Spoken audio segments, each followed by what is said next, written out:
c'est Sergio et je voudrais vous faire part de mon témoignage, de mon parcours et de ce que Dieu a fait dans ma vie. Eh bien, je suis issu d'une famille catholique de tradition. Et mon enfance fut nourrie, en fait, malheureusement, euh, de violence. De violence parce que mon père, en fait, était schizophrène et il avait une forte addiction à l'alcool. Et donc, ça a bouleversé mon enfance, ma jeunesse. Et ça m'a brisé, pour ainsi dire. Et arrivé à l'âge de l'adolescence, j'étais en quête d'identité, je me cherchais en fait. Au milieu d'une société en fait qui perd ses valeurs, qui est en déclin, eh bien, j'ai trouvé en fait une identité en islam. Et il y avait en effet, j'étais dans une banlieue en fait à forte, avec beaucoup de population musulmane et ils m'ont orienté vers l'islam. M'ont parlé beaucoup de choses du Coran et ce qui m'a séduit en fait c'est que il y avait l'esprit de communauté, de famille qui était géré par des règles strictes, par des interdits et cette idée-là en fait me séduisait parce que je me sentais comme protégé. Mais néanmoins, j'avais toujours cette douleur au plus profond de mon être, au plus profond de mon âme qui demeurait. Alors j'ai décidé en fait de trouver cette paix dans le Coran. En faisant la lecture vraiment assidue de ce livre saint. Et en lisant le Coran, j'ai trouvé encore plus d'interrogations sur moi-même. Parce que je ne trouvais pas un verset qui me disait que je pouvais être sauvé. Que mon âme serait sauvée de façon claire, explicite et sans équivoque. Alors, vraiment une sourate qui m'a vraiment mis le doute dans mon cœur, c'est la sourate 19, au verset 71 et 72, qui dit que tout musulman, quelles que soient ses actions, doit passer par l'enfer. Et nous enlèverons nous délivrerons ceux qui auront été pieux, et ceux qui auront été injustes, on les laissera dans ce lieu de tourment. Et en fait, sachant que moi-même, en fait, je ne faisais pas des choses très très claires dans ma vie, qui fait que j'ai touché aussi un peu à la drogue et à des choses que je ne devrais pas, les femmes et tout ça, et que j'avais cette colère, cette rancune dans le cœur, eh bien, je me sentais coupable devant Dieu. Et, et en lisant encore les sourates, à la sourate 100 au verset 6 et à la sourate 14 au verset 34, dit que l'homme, quoi qu'il fasse, est ingrat devant Dieu, devant son Seigneur. Donc là, en fait, je me sentais vraiment condamné. Donc je me suis dit, c'est pas possible, il y a une solution c'est un livre de Dieu, il doit avoir un indice, il faut que je continue ma lecture, je ne peux pas me contenter en fait de ce que me disent mes collègues, je cherchais vraiment en fait à savoir qui était Dieu. Donc en poursuivant ma lecture, je suis tombé sur un passage qui parle du prophète de l'islam, du prophète Mohammed, la paix soit sur lui, qui dit ainsi, c'est à la sourate 46, verset 9, c'est Allah qui s'adresse à Mohammed, qui lui dit de dire, dis, je ne sais pas ce qui sera fait de moi ni de vous qui me suivez. Donc le prophète de l'islam, Mohammed, le fondateur de l'islam, lui-même n'avait pas de certitude de son salut. J'ai dit d'accord.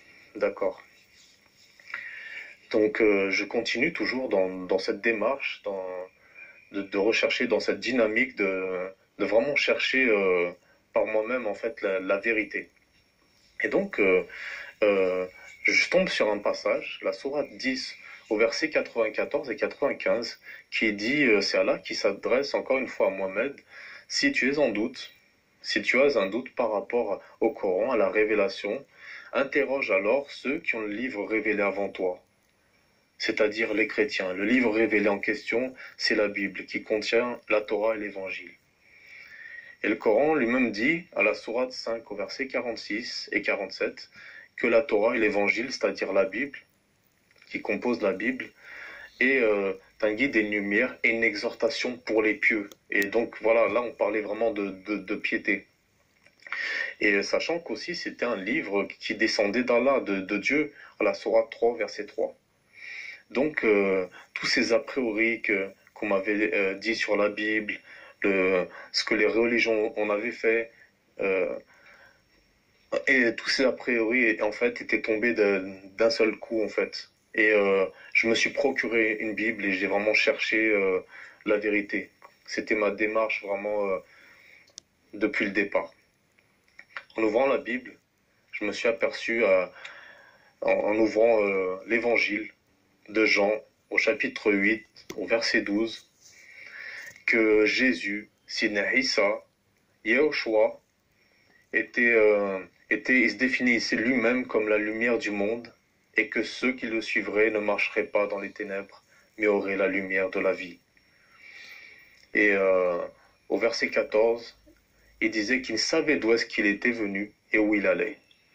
Et franchement, je trouvais que c'était comme une évidence, une réponse à tous ces questionnements. Et je demandais à Dieu, mais montre-moi la vérité, je cherche la vérité. Révèle-moi ta vérité. Je cherchais de tout mon cœur. Je lui parlais comme ça. Et donc je poursuis en fait ma lecture dans la Bible en fait. Et je tombe dans Jean 3,16, dans Marc 16 au verset 16, dans Romains 8 au verset 1, toujours dans Jean 5 au verset 24, que en fait, pour ceux qui suivent Jésus-Christ, ont la vie éternelle, ceux qui demeurent en Christ, mais qui ne viennent pas en condamnation. Donc il n'y avait pas de condamnation pour celui qui suit Jésus-Christ. J'ai dit waouh, c'est quand même très très fort. Enfin, ça répondait vraiment à ces questions. Et là, j'ai vraiment fléchi le genou parce que c'était une période de la vie où j'avais des tendances aussi suicidaires parce que je ne pouvais pas avancer avec cette blessure dans le cœur et ne pas savoir ce qui adviendrait de moi après que je meure parce que j'avais peur de cela en fait. Et j'ai demandé à Dieu, Seigneur, Allah, Dieu, révèle-moi qui tu es, s'il te plaît, Seigneur. Je ne peux pas rester dans ce doute. Si Jésus est mort pour mes péchés, s'il a pris la conséquence de mon péché à la croix, eh bien, révèle-toi à moi. Montre-moi qui tu es, s'il te plaît, Seigneur. Et à l'instant même, j'ai ressenti l'amour de Dieu, l'amour véritable, l'amour sans tache, l'amour pur qui est venu m'envahir, qui transcende tout. Je ne peux pas l'expliquer, mais... Et j'ai été vraiment... j'avais les larmes aux yeux et vraiment cette blessure en même temps qui était dans mon cœur était colmatée par cet amour inexplicable. Et j'ai pu me relever. Et ça m'a apaisé vraiment. Ça m'a donné beaucoup de paix et j'ai pu pardonner à ceux qui m'ont fait du mal.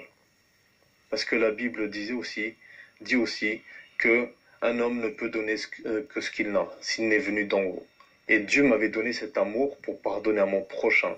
Comme il est dit, aime ton prochain comme toi-même. Eh bien, c'est tout simplement impossible si on n'a pas cet amour de Dieu, d'aimer en fait sans compter, sans a priori, sans rien espérer en retour. C'est l'amour de Dieu qui se manifeste dans notre cœur. Donc, tout cela, en fait m'a mis beaucoup de certitude, mais j'ai continué toujours dans le Coran à persévérer dans ce livre parce que la Bible, enfin le Coran orienté à la Bible, et donc j'ai continué à chercher des versets en fait qui confirmaient mes croyances. Et donc je me suis aperçu en lisant le Coran que par exemple qu'à la sourate 19 au verset 19 que Jésus était sans péché. Et à la sourate 33 au verset 21 que vous avez dans le messager d'Allah un excellent modèle à suivre. Alors Jésus sans péché, et j'ai regardé du côté de Mohammed à la sourate 47 verset 19, 40, 55 et 48 versets 1 et 2 qu'il était pécheur et qu'il se repentait, qu'il demandait pardon pour son péché et que Jésus était sans péché. Et dans la Bible dit que dans 1 Pierre 2 au verset 21 et 22 que nous avons un modèle à suivre dans les pas de Jésus-Christ, lui qui n'a pas péché et dans la bouche duquel ne s'est pas trouvé de fraude. Donc c'était clair, en fait le chemin qu'il fallait suivre c'était Jésus-Christ. La Bible dit qu'il est le chemin, la vérité et la vie.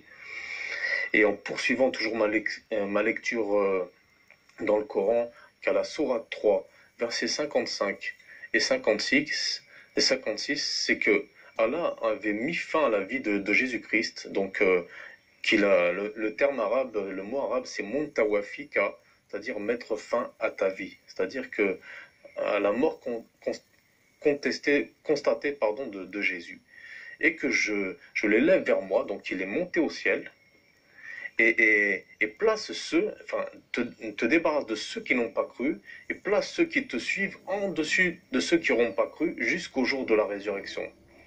Et quant à ceux qui n'ont pas cru, je les châtierai d'un dur châtiment dans ce monde et dans l'au-delà.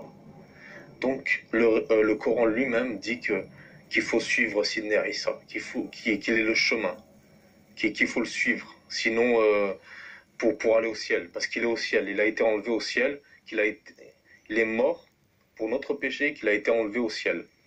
Et donc le Coran, la Bible l'affirme, le Coran le confirme. Donc pour moi, c'était clair. J'avais la réponse à toutes les questions fondamentales que je me posais depuis toute mon existence en fait. La vie, l'amour, la paix, c'est Dieu lui-même. C'est de faire cette expérience en soi et non pas par une dogmatique, par des rituels ou par une religion. Et donc le Coran lui-même dit, un passage très important, c'est que depuis la chute d'Adam, l'homme est devenu aveugle. Donc à la sourate 20 au verset 125, et l'homme est devenu aveugle, effectivement. Et aveugle dans quel sens? À la sourate 22, explique que l'aveuglement, en réalité, c'est l'aveuglement du cœur. Et il est dit aussi, à la sourate 17 au verset 2, que celui qui aura été aveugle dans ce monde le sera aussi dans l'au-delà, sera mal guidé et sera dans les ténèbres. Donc, c'est clair que l'homme est aveugle. Et quand on lit la Bible dans 1 Corinthiens 3 verset 17, quand on se convertit au Seigneur, ce voile tombe. Effectivement, c'est comme si j'étais aveugle et c'est comme si je voyais les choses beaucoup plus clairement. Et le Coran dit, et je dis Alléluia, parce que le Coran dit, à la sourate 3 au verset 49 et la sourate 5 au verset 110, que Jésus rendait la vue à l'aveugle né, sachant que nous sommes tous nés aveugles. Eh bien, chers frères et sœurs, chers musulmans, qui que vous soyez, dans un monde où le péché, où le mensonge règne, prédomine, cherchez de votre cœur. Ne vous contentez pas des explications des hommes. Les hommes sont imparfaits, mais cherchez à la source, cherchez au livre, demandez à Dieu qu'il vous éclaire, qu'il vous montre la vérité.